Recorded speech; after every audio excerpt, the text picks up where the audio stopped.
Make sure to subscribe and turn on the notifications so you can be alerted when new content is released. Enjoy the video. You know, I read a book not too long ago by a woman named Bronnie Ware down in Australia called The Top 5 Regrets of the Dying. And she was a hospice nurse who worked with the dying people and talked to them. And the number one regret that people had, people who were dying, who knew that they were crossing over and making their transition, the top regret was I wish I'd have had the courage to live the life that I knew I was destined to live. In other words, that I had a purpose, that I knew that there was something greater that I came here to do, that I signed up for something other than just to fit in and to go along and to follow somebody else's rules. And most of us are not, don't allow ourselves the freedom to listen to those internal callings, those things that we all feel are just so important to us. I can give you two examples of the two most significant moments in my life that I can think of, other than the birth of my children and all those wonderful things that took place. But I went to my father's grave in 1974, a man that I just hated. I was filled with rage and antipathy and anger towards. And I was called to go there at the age of 34. And I went there because I was just angry. I wanted to make a connection. I just couldn't believe that this man, he'd been dead for 10 years and I had just found out. And I stood on his grave for the longest time just cursing and being angry. And I went back to my car. It was down in Biloxi, Mississippi. And I got into the rental car to drive back to New Orleans, and then I was going to fly back up to New York because I was a professor at St. John's University in New York City.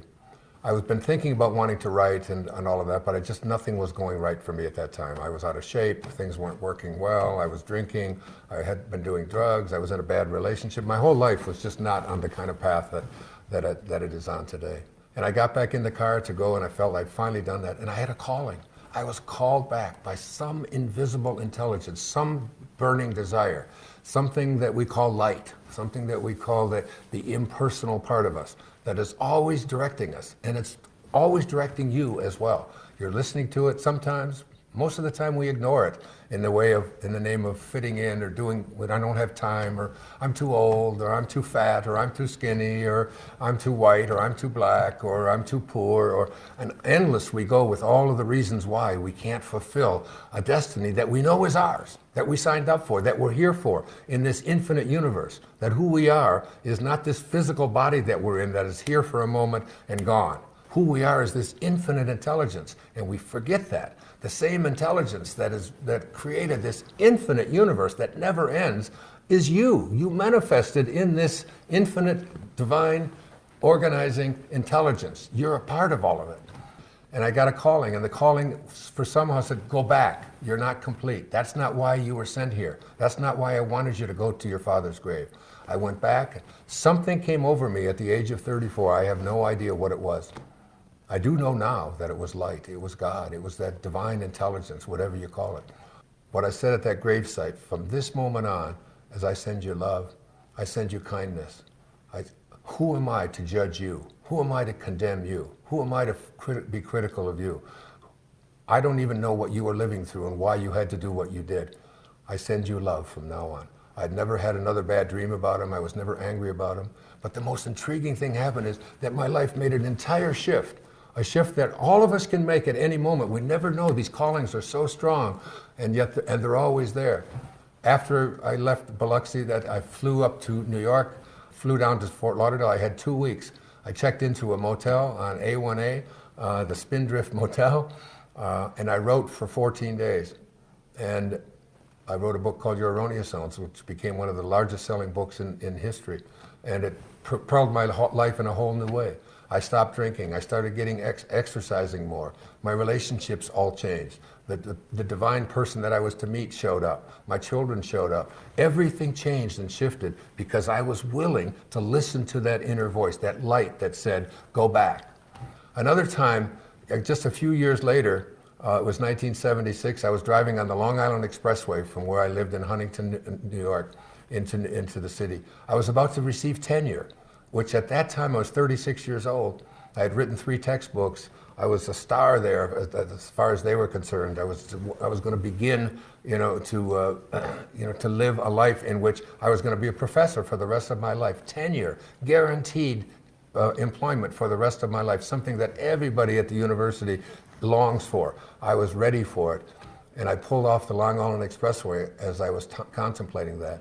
And I sat on the side of the shoulder there for about a half an hour, just watching the cars go by, wondering and asking myself, do I really want to get tenure and stay here and do what I've been doing?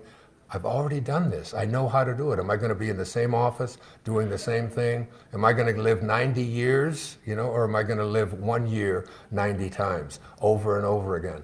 And I decided that I just couldn't do it. And I just felt, this amazing moment came over of freedom. It was like it just was lifted off to me. And I got back on the freeway, got off at the exit at Grand Central and Utopia Parkway, parked my car right outside Marillac Hall, went up to the second floor, went into the dean's office, Dean Sarah Fassenmeyer, and I told her, I've written this book, and it's now just been published. It's called Your Erroneous Zones, that I wrote also as a result of another calling.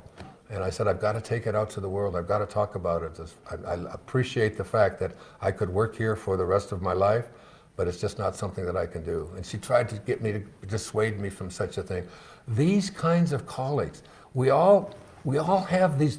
We know that we have a purpose. You already know that you have a purpose. You know, you're listening to that all the time. It's there.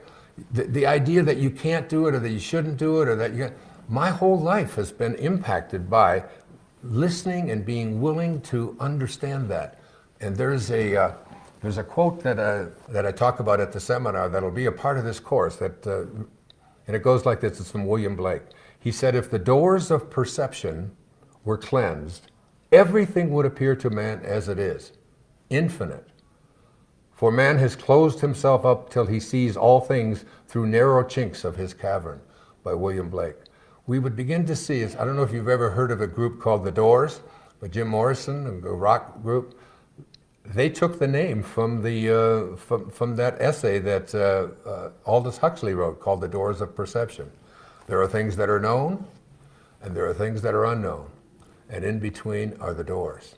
And even Jesus said, I am the door. That is, the internal I amness within God is the door that you can open and discover so many new things. And another one of the principles that I talk about is this, that a lot of people have difficulty understanding.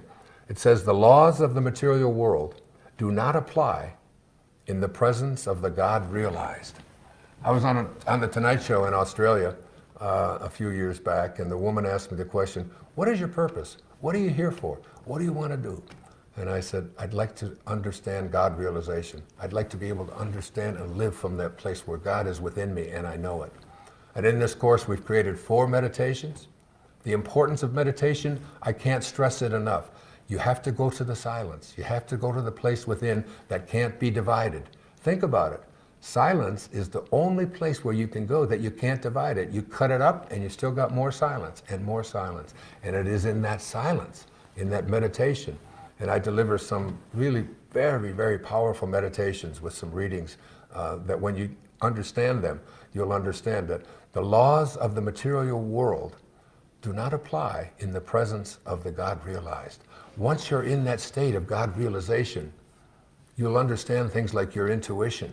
That is that inner calling that says, go this way instead of that way. Try this. Don't be afraid of that. Get rid of the fears that are so dominating your life. As Anita talks about fear and what a thing it was that created the cancer in her life, which allowed her to almost come to a place of dying.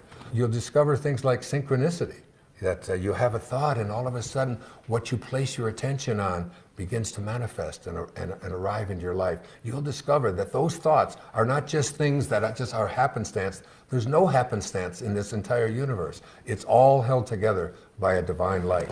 And one of my favorite readings I'd like to share with you is from the life and teachings of the Masters of the Far East. It said, it has been clearly stated that life lived by the average individual is hypnotic.